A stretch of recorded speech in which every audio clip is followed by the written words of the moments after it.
बिस्मिल्लाहिर्रहमानिर्रहीम। JUI फे के सरबराह जनाब मौलाना फजलुर रहमान साहब को पाकिस्तान तहरीक इंसाफ की तरफ से एक मरतबा फिर पुराने वाले लकब से पुकारा जाएगा या फिर आजकल की जो नई सूरत हाल है जिसमें कि मौलाना फजलुर रहमान इस वक्त वाहद वो शख्सियत हैं जो कि तब्दीली का मरकज बन चुके हैं, जिनकी तरफ हुकूमत का लोगों का भी जो है वो आना जाना लगा हुआ है और अपोजिशन यानी कि पाकिस्तान तहरीक इंसाफ सुन्नी इत्तेहाद कौंसिल और इनका भी आना जाना लगा हुआ है। और आपको पता है कि पाकिस्तान तहरीक इंसाफ वालों ने तो गुज़िश्ता रोज मौलाना फजलुर रहमान साहब की अमामत में नमाज तक भी पढ़ ली है। तो इस वक्त मौलाना फजलुर रहमान खबर नहीं खबरों का मरकज बने हुए हैं। उनकी एक हाँ वो भी खबर बनेगी और उनकी एक ना वो भी ब्रेकिंग न्यूज बनेगी। तो ये अब तक की सूरत हाल है, इस पर आज जो है हम तफसील के साथ बात करेंगे। मैं हूँ आपका मेजबान शहजाद मलिक, आप देख रहे हैं लम्हा न्यूज। नाज़रीन, बात यह है कि आपके इल्म में है कि आईनी तरामीम यानी कि आपको पता है कि इस वक्त ये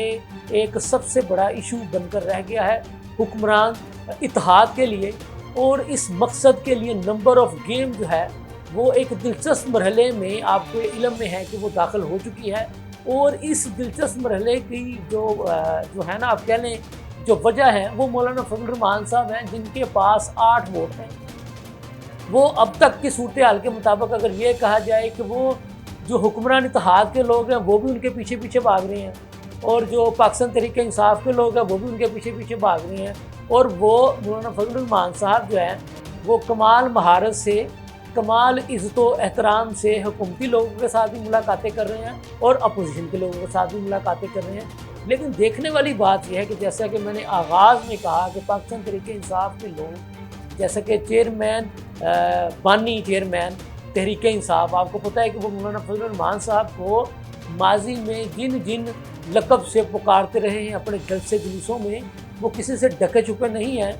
तो अभी भी आपको पता है कि पाकिस्तान तहरीक इंसाफ के लोग जो हैं वो दबे दबे लफ्ज़ों में मौलाना फजलुर रहमान साहब पर नश्तर बरसाते हुए दिखाई देते हैं।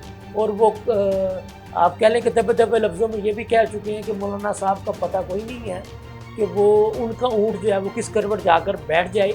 लेकिन बात यह है कि ये मौलाना फजलुर रहमान साहब अपनी जमात के सरबराह हैं, 8 वोट हैं उनके पास है पार्लियामान में, तो उनकी मर्ज़ी है वो जिधर जाएँ जिधर ना जाएँ। लेकिन वो चूँकि उनके ही 8 वोट जो है वो फैसला करेंगे कि तरामीम जो है वो पास होंगी या फिर पास नहीं होंगी, क्योंकि आपको पता है कि लेजिस्लेशन के लिए तरामीम की मंजूरी के लिए वोट का होना ज़रूरी है। तो हुक्मरान इत्तेहाद को चूँकि 2/3 अक्सरियत हासिल नहीं है, तो हुक्मरान इत्तेहाद के वोट मिला करके भी हुक्मरान इत्तेहाद को कुछ वोटों की कमी का सामना, वो वोट जो 8 वोट लेकर के बैठे हुए हैं मौलाना फजलुर रहमान साहब, अगर वो फैसला कर लेते हैं कि वो इन आइनी तरामीम की शिक वाइज जो है वो सपोर्ट करेंगे हुक्मरान इत्तेहाद को, जैसे कि वो पहले भी कह चुके हैं कि वो पहले मसवदा देखेंगे, इन तरामीम को देखेंगे और उसके बाद वो फैसला करेंगे कि उन्होंने सपोर्ट करना है या नहीं करना। ये एक बड़ी अहम और बड़ी खबर है, बड़ी बात है। अब देखने वाली बात यह है कि इमरान खान साहब जो हैं वो भी एक ऐलान कर चुके हैं कि उन्होंने क्या करना है। उनका ऐलान क्या है ये हम आपको बता दें कि ये उनका ऐलान, जैसे कि मैंने पहले बताया, कि वो डिपेंड करता है कि मौलाना फजलुर रहमान साहब क्या डिसाइड करते हैं। अगर मौलाना फजलुर रहमान साहब हुकूमती इत्तेहाद की साथ गए तो हम आपको एडवांस में बता दें कि बानी चेयरमैन PTI इमरान खान साहब जो है वो फिर उनके ख़िलाफ़ वही ज़ुबान इस्तेमाल करेंगे। वही हो सकता है कि लकब जो है वो उनके लिए इस्तेमाल करे, वो जैसा कि वो अपने माजी के जलसे जुलूसों में करते रहे हैं।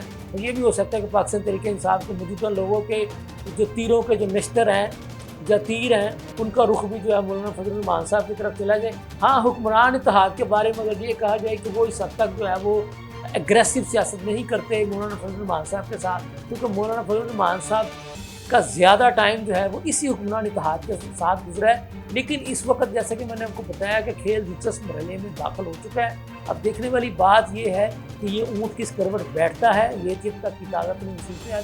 इसके साथ ही मुझे इजाज़त दीजिए। अल्लाह हाफ़िज़।